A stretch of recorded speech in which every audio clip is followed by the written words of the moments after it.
शिवाय. ओम नमः शिवाय. ओम नमः शिवाय. ओम नमः शिवाय. हॅलो, नमस्कार. कसे आहात सर्व? मस्त आहात ना? मस्तच राहा. सर्वांना सर्वप्रथम श्री स्वामी समर्थ. तुम्हाला सर्वांना आजचा दिवस खूप छान, आनंदाचा आणि आरोग्यदायी जाओ. तर आजची सुरुवात जी झालेली आहे ती माझी अशी छान अशा लेपनाने सुरुवात झाली, कारण आज महाशिवरात्री सुद्धा होती आणि शुक्रवार सुद्धा आहे. तर दर मंगळवार, शुक्रवार माझं उंबरठ्यावरती असं लेपन असतं आणि लेपन पहिले असं चमच्याने व्यवस्थित पसरून घ्यायचं आणि त्यानंतर हाताने पूर्ण स्प्रेड करायचं. मग आणखीन छान पसरतं, घट्ट लागतं मस्त. आणि जर तुम्ही डायरेक्ट हाताने लावायला गेलात ना तर ते व्यवस्थित लागत नाही. या लेपनामध्ये काय काय घालायचंय तर ह्याचा सविस्तर व्हिडिओ आपल्या चॅनलला आहे. आणि या हळदीच्या लेपनाने ना घरात खूप खूप पॉझिटिव्हिटी येते. तर त्यानंतर दुसरं महत्वाचं काम होतं म्हणजे सगळी ही जी आपली देवपूजेला लागणारी जी सगळी भांडी असतात ती व्यवस्थित सगळी क्लीन, स्वच्छ आणि मला अशी छान सोन्यासारखी चमकतात ना, तेव्हाच मला बरं वाटतं. कुठलंही भांडं असं थोडंही काळं किंवा डागाळलेलं असेल तर मला ते पूजेला अजिबात आवडत नाही. तर त्याच्यामुळे भांडी जेव्हा अशी म्हणजे स्वच्छ केली ना की लगेचच असं सुक्या फडक्याने पटकन पुसून घ्यायची कॉटनच्या, की मग ती भांडी बराच वेळ तशीच्या तशी छान राहतात. तर आज मी या छोट्याच समया काढल्यात, मोठ्या समया मी पूर्ण वरती पॅक करून ठेवल्यात. तर म्हणून सगळं एक एक रेडी करून ठेवते.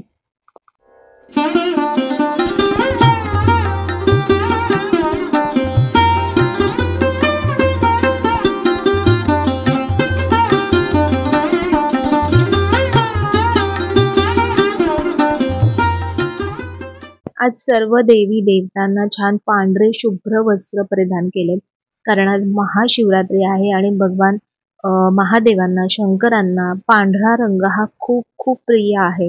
तर म्हणून बघा आपलं देवघर असं छान पांढऱ्या रंगाने असं छान उजळून निघालंय.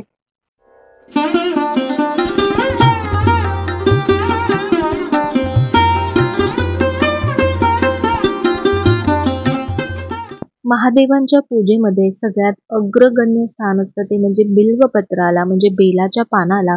तर बेलाची पानं अशी स्वच्छ धुवून घ्यायची. त्यानंतर 3 पानांचं जिथे एक पान आपल्याला मिळतं तर तेच आपण घ्यायचंय. आणि ह्या म्हणजे याच्या देठाला बघा खाली ना एक गूड असते अशी, तर ती काढून टाकायची, कधी ती घ्यायची नाही. आणि पान बघा असं उलटं पान असं आपण महादेवांच्या पिंडीवरती अर्पण करायचंय. तर ही सर्व पानं आधी व्यवस्थित संपूर्ण काढून स्वच्छ करून घेते.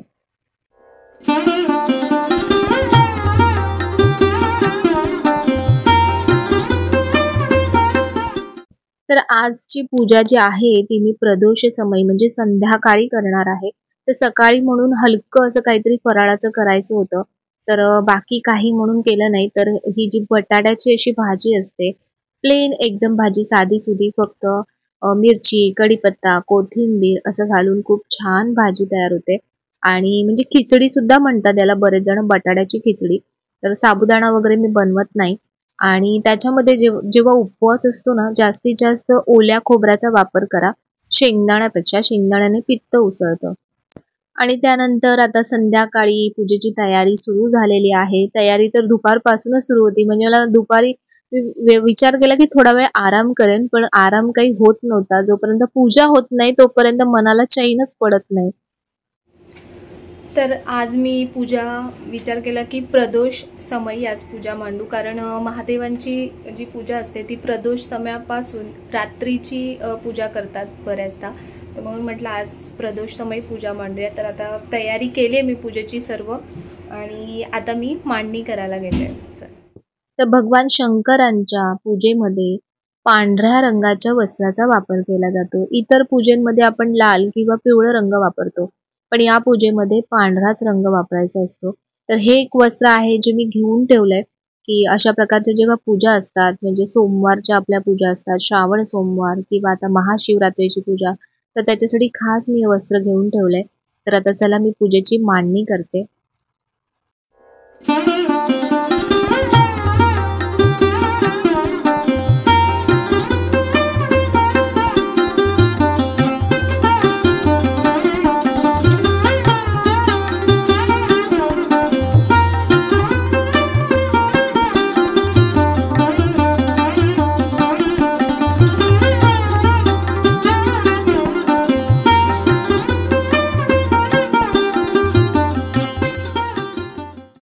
सुरुवात आपण अभिषेकापासून करणार आहोत. तर सर्वप्रथम गणेशाची पूजा होते. त्यानंतर जे रुद्र यंत्र आहे त्याच्यावरती अभिषेक केला जातो आणि त्यानंतर महादेवांच्या पिंडीवरती अभिषेक केला जातो. तर ज्यांची पण आपल्याला म्हणजे ज्या देवतांची आपल्याला पूजेमध्ये स्थापना करायची असते तर त्यासाठी त्यांची जी स्थापना आहे ती अशा प्रकारच्या नागवेलीच्या किंवा खायच्या पानांवरती करायची असते. तर या पानांची जोडी घ्यायची आपल्याला, एक पान फक्त घ्यायचं नाही, तर जोडीवरती आपण स्थापना करायची असते. तर आता सुरुवात आपण गणपती बाप्पाच्या पूजेने करूया. तर पहिले गणपती बाप्पाची मूर्ती तिथे त्याच्यावर ठेवा आणि पहिले 5 पळी पाणी घालायचं. 1 मिनिट, मी अथर्वशीर्ष म्हणते तेव्हा 5 पळी पाणी घालायचं. त्यानंतर 5 पळी दूध अभिषेक अर्पण करायचा आणि परत मग मूर्ती स्वच्छ धुवून घ्यायची. ओम भद्रं कर्णेभिः शृणुयाम देवा भद्रं पश्चिमाक्षभिर्यजत्रः स्थिरंगेस्तु वास्तनु देवक्षेम देवहितं यदायुः. ओम स्वस्ति न इंद्रो वृद्धश्रवाः स्वस्ति न पूषा विश्ववेदाः स्वस्ति नस्ताक्षरो अरिष्टनेमि स्वस्ति नो बृहस्पति ददातु. ओम शांति शांति शांतिः. ओम नमस्ते गणपते त्वमेव प्रत्यक्षं तत्त्वमसि त्वमेव केवलं कर्तासि त्वमेव केवलं धर्तासि त्वमेव केवलं हर्तासि त्वमेव सर्वं खल्विदं ब्रह्म पाहि पाहि समन्तात्. त्वं वाङ्मयस्त्वं चिन्मयः त्वमानन्दमयस्त्वं ब्रह्ममयः त्वं सच्चिदानन्दाद्वितीयो कालत्रयातीतः त्वं मूलाधारसितोऽसि नित्यं त्वं शक्तित्रयात्मकः त्वां योगिनो ध्यायन्ति नित्यं. त्वं ब्रह्मा त्वं विष्णुस्त्वं रुद्रस्त्वं इन्द्रस्त्वं अग्निस्त्वं वायुस्त्वं सूर्यस्त्वं चन्द्रमास्त्वं ब्रह्म. ओम नमः शिवाय. ओम नमः शिवाय. ओम नमः शिवाय. ओम नमः शिवाय. शिव हर शंकर नमामि शंकर शिव शंकर शंभो. हे गिरिजापति भवानी शंकर शिव शंकर शंभो. ओम देव राज्य सेव्यमान पावगली पंकजं व्यालयज्ञसूत्रमिन्दुशेखरं कृपाकरं नारदादि योगी वृन्दवन्दितं दिगम्बरं काशिकापुरादिनाथ कालभैरवं भजे. भानुकोटिभास्वरं भवाब्धितारकं परं नीलकण्ठमिप्सितार्थदायकं त्रिलोचनं कालकालमम्बुजाक्षमक्षशूलमक्षरं काशिकापुरादिनाथ कालभैरवं भजे. ओम नमः शिवाय. ओम नमः शिवाय. ओम नमः शिवाय. ओम नमः शिवाय. ओम नमः शिवाय.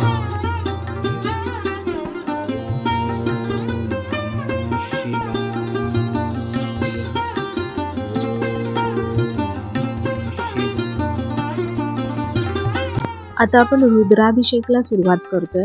तो रुद्राभिषेक ही महादेवांच्या पूजेमधली एक खूप महत्त्वाची अशी सेवा मानली जाते. यासाठी तुमच्याकडे रुद्र यंत्र असायला हवं. तर रुद्र यंत्रावरती अभिषेक करता करता महादेवांच्या पिंडीवरती सुद्धा अभिषेक झाला पाहिजे. तर म्हणून हे जे अभिषेक पात्र आहे ते ठेवायचंय आणि समोर दुसऱ्या पात्रामध्ये आपल्याला रुद्र यंत्रावरती सुद्धा अभिषेक करायचा आहे.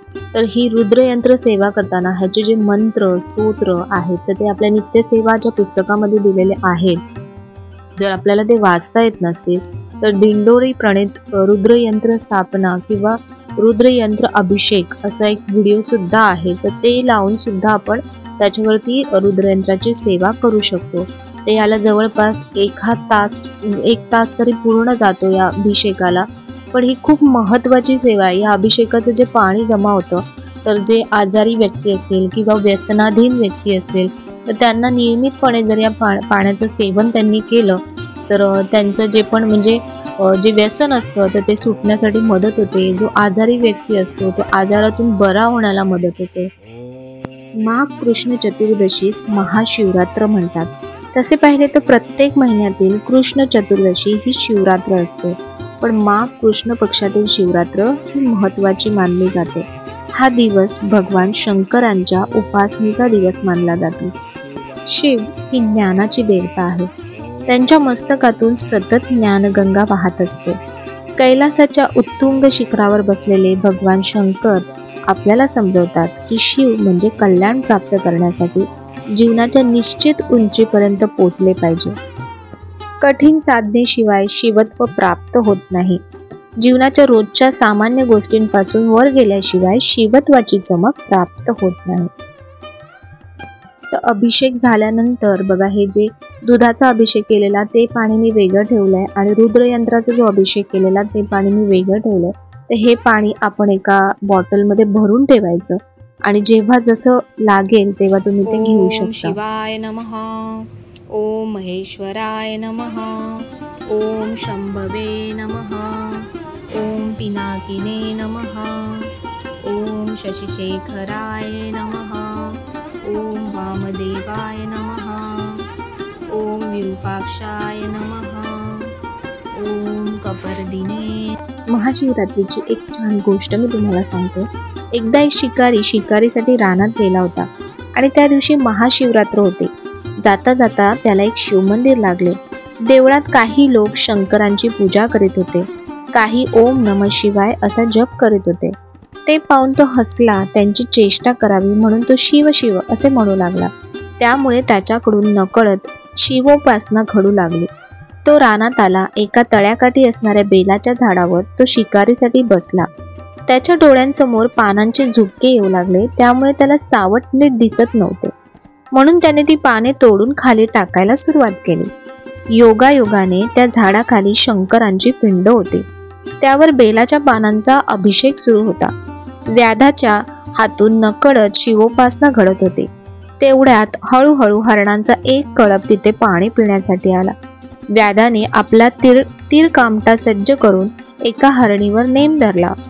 हरणीला चाहूल लागताच ती सावध झाली आणि कळवळून व्याधाला म्हणाली, हे व्याधा, थोडा थांब. मला आत्ताच मारू नकोस. माझी मुले बाळे वाट पाहत असतील. मला त्यांना भेटू दे. मी पुन्हा येते, मग तू मला खुशाल मार. हरणीचे हे शब्द ऐकून व्याध जोराने हसला आणि म्हणाला, वा, काही पण सांगत आहे. म्हणे मी परत येईन.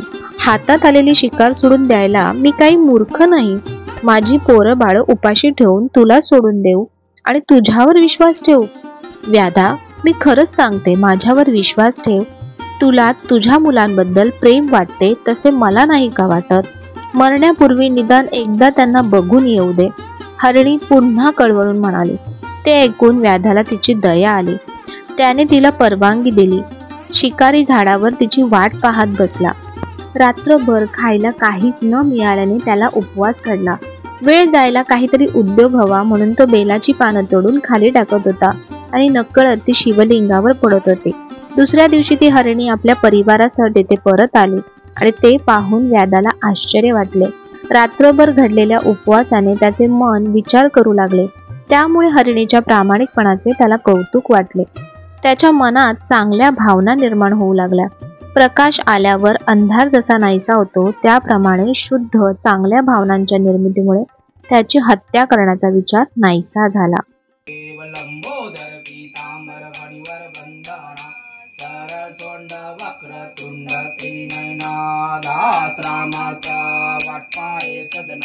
संकटी पावावी निर्वावी रक्षावी सुरवर वंदना. जय देव जय देव जय मंगलमूर्ती व श्री मंगलमूर्ती. दर्शन मात्रे मान श्रावण मात्रे मान कामना पूर्ती. जय देव लवथवती.